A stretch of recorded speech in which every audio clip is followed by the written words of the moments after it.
Perkenalkan, saya Rani Caroline Haryanja. Pada video ini saya akan memaparkan hasil analisis dan simulasi yang telah saya lakukan terhadap tiga emiten. Analisis yang saya lakukan mencakup pendekatan fundamental, teknikal, serta simulasi transaksi nyata menggunakan platform Points. Baik, di sini adalah profil emiten pada PT Kratos Steel, merupakan badan usaha milik negara yang bergerak di industri baja nasional. Peran utamanya sangat penting bagi sektor konstruksi dan manufaktur Indonesia. Kedua, saya memilih PT Medco Energi Internasional adalah perusahaan swasta nasional yang fokus pada energi migas dan energi terbarukan, serta memiliki ekspansi ke Asia dan Afrika. Ketiga, yaitu adalah Pigas atau perusahaan gas negara adalah penyedia layanan transmisi dan distribusi gas terbesar di Indonesia, bagian dari subholding Gas Pertamina.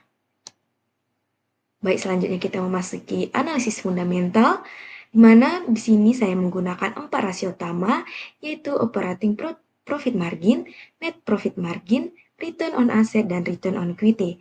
Hasilnya, Kras menunjukkan kinerja yang lemah dengan profitabilitas dan pengembalian modal yang negatif.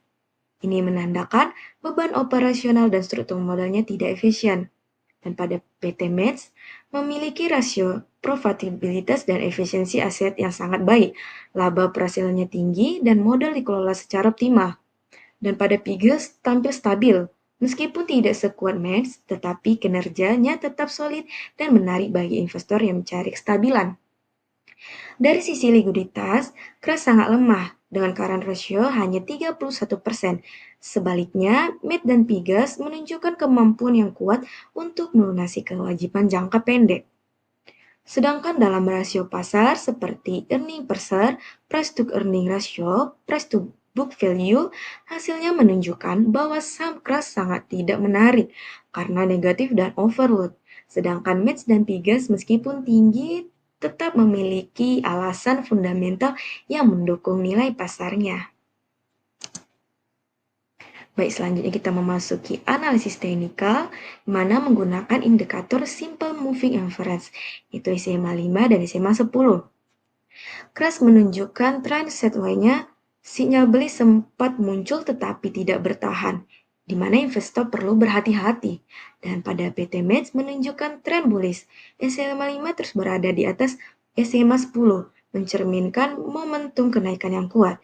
Dan Pigas juga bullish, dengan pergerakan harga yang stabil naik dan garis moving average yang sejajar ke atas memperkuat sinyal positif. Selanjutnya adalah simulasi transaksi. Saya melakukan pembelian dan penjualan saham secara simulatif, di mana Kras dibeli saat harga 148 per lembar dan dijual pada 136, sehingga menimbulkan kerugian sebesar minus 8,66%. Pigas sendiri dibeli rata-rata 1.525 per lembar dan dijual 1.880, yang dimana menghasilkan keuntungan sebesar 22,54%. Dan pada PT Med sendiri belum dijual karena tren masih positif. Dari grafik kontribusi portofolio, Pigas menyumbang 72% dari total keuntungan, sementara Kras menyumbang kerugian sebesar 28%. Ini menunjukkan pentingnya memiliki saham yang berbasis analisis komprehensif. Pada kesimpulan, saya memiliki tiga emiten ini karena berasal dari sektor strategis, yaitu baja, energi, dan gas. Namun, hasil akhirnya menunjukkan bahwa tidak semua saham layak dipertahankan. Kras dijual karena kondisi fundamental yang lemah, Pigas dijual karena sudah memberikan keuntungan yang maksimal dan mendekati resistance. Sedangkan MIT sendiri saya pertahankan karena tren masih sangat positif. Demikian pemaparan yang dapat saya sampaikan mengenai hasil analisis investasi saham pada tiga emiten strategis, yaitu Kras, Meds, dan Pigas. Semoga video ini dapat memberikan manfaat dan menjadi bahan pertimbangan dalam pengambilan keputusan investasi. Terima kasih atas perhatian yang telah diberikan.